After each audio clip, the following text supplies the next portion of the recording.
Hi, I'm Dr. Ryan Goodkin here today with Sabrina. She's got a lot of the same questions you may have as well, so let's dive right in.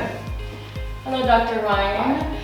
So one of my questions is, how do you feel about multivitamins? And do you feel like there's enough of each component? So is there enough vitamin C, vitamin D that's required, I guess, for someone to take on a daily basis? Or do you feel like you still need to supplement with more? That's an excellent question. I think of multivitamins as basically an insurance policy. For the people that just aren't getting enough out of their nutrition in their diet, I mean, multi can cover some of those bases. But you're right, you're spot on. I don't personally like having a multi that just has some amounts of vitamin D or magnesium. I tend to supplement those individually. You know, when you look at a multivitamin, they're talking about recommended daily amounts, right? Allowances. And typically that's based on 97 or 98% of the average healthy population.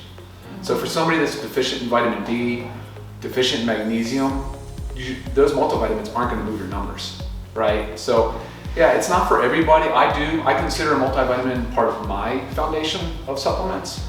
And I generally do it because I know the one I'm taking doesn't have the high levels of vitamin D, magnesium, and especially in women, right? I mean, there's a difference between men and women for multivitamins. You know, so typically you don't really want to see a lot of iron in a supplement for men, whereas for women you do.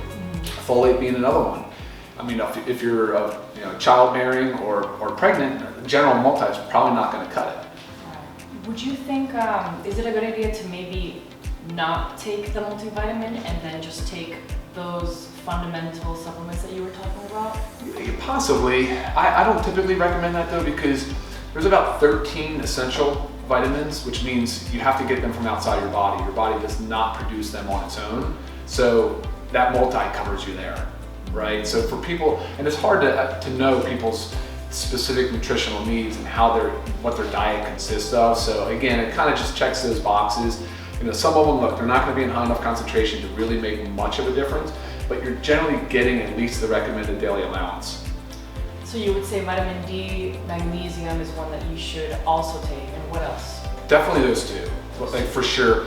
I'll say that vitamin D is fat soluble, so it can start to reside. Technically, you could overdose on vitamin D, so you have to be careful, but generally speaking, you should have 1,000 to 2,000 units a day of vitamin D.